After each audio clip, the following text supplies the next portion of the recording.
किसी भी सेंटेंस के मेनली दो पार्ट्स होते हैं, सब्जेक्ट और प्रेडिकेट। सब्जेक्ट और प्रेडिकेट, और फिर प्रेडिकेट में ऑब्जेक्ट और कॉम्प्लीमेंट। इसके बारे में भी हम पढ़ते हैं। आज का जो टॉपिक हम पढ़ने वाले हैं वह है सब्जेक्ट और प्रेडिकेट। ये पार्ट्स ऑफ अ सेंटेंस हैं। क्या है सब्जेक्ट और क्या है प्रेडिकेट, चलिए आज सीखते हैं। Hello friends, welcome to my new video once again. Let's start learning. Subject क्या है? क्या subject is the part of a sentence which denotes the person or thing we are speaking about। Subject सूचित करता है, इंगित करता है, दर्शाता है उस व्यक्ति या वस्तु को जिसके बारे में हम बात कर रहे हैं। यानी यह सेंटेंस का नेमिंग पार्ट है। यह व्यक्ति अथवा वस्तु का नाम बताता है, सूचित करता है जिसके बारे में हम बात कर रहे हैं। ठीक, सब्जेक्ट। और सब्जेक्ट के बारे में जो बताए उसे कहते हैं हम प्रेडिकेट। सब्जेक्ट के बारे में जो बताता है, a predicate says something about the subject. Predicate subject के बारे में बताता है। ठीक, और सब्जेक्ट नाउन या प्रोनाउन को इंगित करता है जिसके बारे में हम चर्चा करते हैं, इसके बारे में हम बोल रहे हैं। ठीक, तो वह naming part of a sentence हुआ। अब देखिए एग्जाम्पल्स की मदद से। अच्छा, एक और बात कि सब्जेक्ट जो है कैसे ढूंढेंगे सेंटेंस में। सब्जेक्ट जनरली वर्ब के पहले होता है। जनरली, हमेशा नहीं, कभी कभी नियम का अपवाद भी हो सकता है, जैसे अभी हम कुछ एग्जाम्पल्स में देखेंगे। सब्जेक्ट जनरली वर्ब के पहले होता है और प्रेडिकेट जो है वर्ब सहित, जहाँ से वर्ब है वो वर्ब लेते हुए वर्ब सहित प्रेडिकेट में गिना जाता है, वो प्रेडिकेट हो जाता है। ठीक, generally starts with a verb, और ये subject generally before a verb. अब एग्जाम्पल देखिए। ही स्पीक्स इंग्लिश, वह अंग्रेजी बोलता है। अच्छा, सब्जेक्ट ढूंढने का एक बेहतर तरीका है कि सेंटेंस के शुरू में क्या या कौन हो गया व्यक्ति के लिए और क्या हो गया वस्तु के लिए। क्या वस्तु के लिए और कौन व्यक्ति के लिए। यानी इंग्लिश में हु और व्हाट। हु और व्हाट लगा करके प्रश्न पूछते हैं in the beginning of the sentence. जवाब में जो मिलता है वह होता है सब्जेक्ट। जैसे देखिए, ही स्पीक्स इंग्लिश, वह अंग्रेजी बोलता है। हु स्पीक्स इंग्लिश, कौन अंग्रेजी बोलता है, वह। चलिए, तो यहाँ पर ही हो गया सब्जेक्ट और बाकी जो हो गया वह हो गया प्रेडिकेट।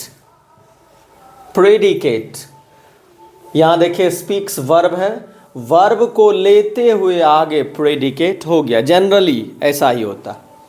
ठीक, he speaks English, he subject, speaks English predicate. आगे चलते हैं। सी हैज़ टेकन टी, वह चाय पी चुकी है। कौन चाय पी चुकी है? Who has taken T. यहाँ पर क्वेश्चन के हु या व्हाट लगाते। अच्छा, व्हाट हम वस्तु में लगाते हैं और हु व्यक्ति में। तो हु हैज़ टेकन टी, कौन चाय पी चुकी है, वह। तो जवाब में क्या मिला? शी। तो शी हो गया यहाँ पर सब्जेक्ट और बाकी यहाँ से यहाँ तक हो गया प्रेडिकेट। अब देखिए फिर यहाँ वर्ब से शुरू है। वर्ब वो हेल्पिंग वर्ब भी हो सकता है और मेन वर्ब भी हो सकता है। हेल्पिंग वर्ब या ऑक्सिलरी वर्ब, दो में कुछ भी हो सकता है। तो आपको मालूम है कि हैज़ एक हेल्पिंग वर्ब है। ठीक, और कभी कभी मेन वर्ब का भी काम कर रहा है। इस सेंटेंस में हैज़ एक हेल्पिंग वर्ब है और टेकन मेन वर्ब। तो वर्ब को लेते हुए पूरा हो गया predicate. She has taken tea, तो सी सब्जेक्ट और हैज़ टेकन टी प्रेडिकेट। चलिए, सामान्य तौर पर सब्जेक्ट सेंटेंस के शुरू में ही मिलते हैं। कभी कभी एक्सेप्शन टू द रूल, अपवाद स्वरूप सेंटेंस के अंत में भी सब्जेक्ट हमको मिल सकता है, बीच में भी मिल सकता है। कुछ सेंटेंसेस के एग्जाम्पल्स हम इधर देखेंगे। इधर देखिए, एक, on the top of the hill lives a saint. पहाड़ी के चोटी पर एक सन्यासी रहता है। अब कौन रहता है इधर कहीं नहीं मिला हमें। कौन रहता है? A saint. देखिए अंत में सब्जेक्ट, ये अपवाद स्वरूप ही कहीं कहीं मिलेगा आपको अंत में सब्जेक्ट, नहीं तो सेंटेंस के शुरू में अफर्मेटिव सेंटेंस की बात करने हम। अ सेंट यहाँ पर सब्जेक्ट है लास्ट में। On the top of the hill lives a saint. पहाड़ी के चोटी पर एक सन्यासी रहता है। ठीक, अब देखिए असेंट, कौन रहता है? सन्यासी। यहाँ पर है सब्जेक्ट, और इधर बाकी हो गया आपको प्रेडिकेट। आगे चलते हैं। कभी कभी सब्जेक्ट एक वर्ड का हो सकता है, जैसे देखिए ही, शी। कभी कभी सब्जेक्ट ही बहुत बड़ा है, प्रेडिकेट बहुत छोटा। ज़्यादातर सब्जेक्ट छोटा, प्रेडिकेट बड़ा होता है, लेकिन बहुत कम केसेज में सब्जेक्ट जो है वो बहुत बड़ा होगा और प्रेडिकेट बहुत छोटा होगा। चलिए, जैसे यहाँ देखिए, on the top of the hill, on the top of the hill lives a saint. इसमें प्रेडिकेट, इसमें भी प्रेडिकेट ही बड़ा है, सब्जेक्ट छोटा है, लेकिन उल्टा है कि सब्जेक्ट अंत में और प्रेडिकेट शुरू में। आगे चलते हैं। The population of India is very large. Bharat की जनसंख्या बहुत बड़ी है। अब कौन बड़ी है नहीं, क्या बड़ी है। अब यहाँ देखिए व्हाट लगाना पड़ गया हमें हु के जगह पर।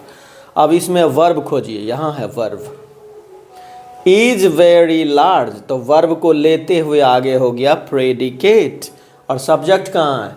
The population of India, the population of India.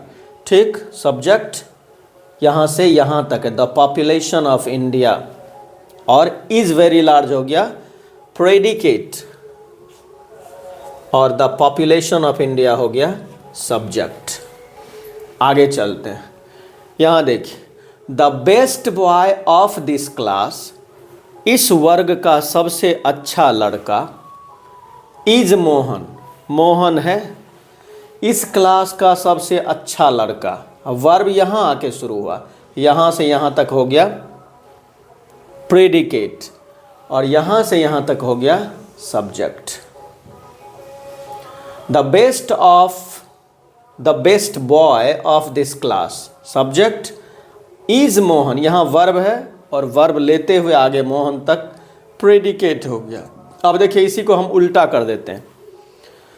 The best boy of this class is Mohan को हम उल्टा कर दिए, Mohan is the best boy of this class. अब देखिए सब्जेक्ट, कौन सबसे अच्छा लड़का? Mohan.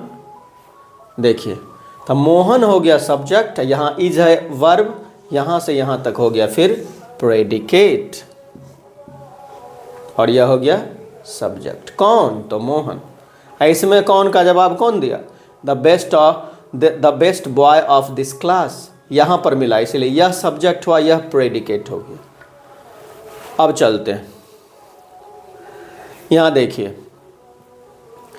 The mowing of cats he hears.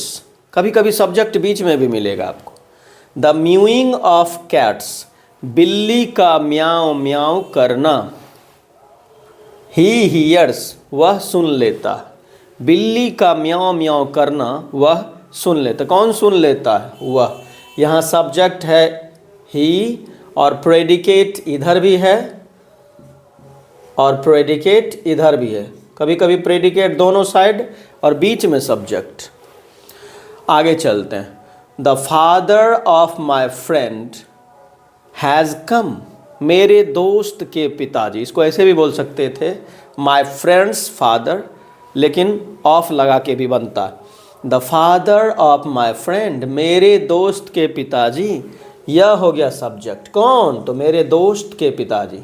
Has come, आए हैं, तो यह हो गया प्रेडिकेट। हैज एक वर्ब है, वर्ब लेते हुए आगे प्रेडिकेट, और इधर हो गया सब्जेक्ट। अब देखिए एक चीज़ और है कि कुछ ऐसे सेंटेंसेज हैं जिनमें सब्जेक्ट छुपा हुआ रहता, अंडरस्टूड सब्जेक्ट। ऐसे सेंटेंसेस को बोलते हैं हम इम्पेरेटिव सेंटेंस। चलिए देखिए यहाँ, गो, जाओ, कौन जाओ, तुम जाओ, यू, यहाँ पर यू छुपा हुआ है, तो सब्जेक्ट छुपा हुआ है, आज जो दिख रहा है वो हो गया प्रेडिकेट। ये सिंगल वर्ब ही प्रेडिकेट है और ये एक सेंटेंस भी है। गो मीन्स जाना, वर्ब, जैसे बोले गो यानी जाओ, तब वह एक सेंटेंस बन गया, इम्पेरेटिव सेंटेंस, ऑर्डर देने वाला, ऑर्डर डिनोटिंग। और यहाँ पर यू सब्जेक्ट छुपा हुआ। फिर देखिए, कम हियर, यहाँ आओ, कौन यहाँ आओ, यू, तुम यहाँ आओ, तो यहाँ पर यू अंडरस्टूड है यानी छुपा हुआ सब्जेक्ट है, तो यह कम हियर हो गया प्रेडिकेट और इसका सब्जेक्ट छुपा हुआ है। इधर भी हो गया प्रेडिकेट, इसका यू। इम्पेरेटिव सेंटेंस में ऑर्डर, जिन जिन सेंटेंसेज में ऑर्डर देते हैं, रिक्वेस्ट करते हैं, कमांड करते हैं, इन सभी सेंटेंसेज में सब्जेक्ट यू जो है अंडरस्टूड होता है। ठीक, अब शायद आप सब्जेक्ट और प्रेडिकेट को सेंटेंसेज में ढूंढना, आप आसानी से सब्जेक्ट और प्रेडिकेट आपके लिए ढूंढना आसान हो जाएगा, और कौन सा पार्ट सब्जेक्ट है और कौन सा पार्ट प्रेडिकेट है यह आप बेहतर ढंग से समझ गए होंगे। I think so. फिर इसी तरह से अगले वीडियोज़ में हम इसके और एक्सरसाइजेज लेकर के आएंगे, और फिर ऑब्जेक्ट और कॉम्प्लीमेंट क्या है, ऑब्जेक्ट और कॉम्प्लीमेंट के बारे में हम पढ़ेंगे आगे के वीडियोज़ में। देखते रहिए। फेसबुक पेज पर हैं तो फॉलो करें, यूट्यूब पर है तो चैनल को सब्सक्राइब करें, वीडियो को लाइक करें, शेयर करें, बेल आइकन को ज़रूर दबाएं ताकि सारे नोटिफिकेशंस आप तक पहुंचते रहें। Thanks for watching, good bye.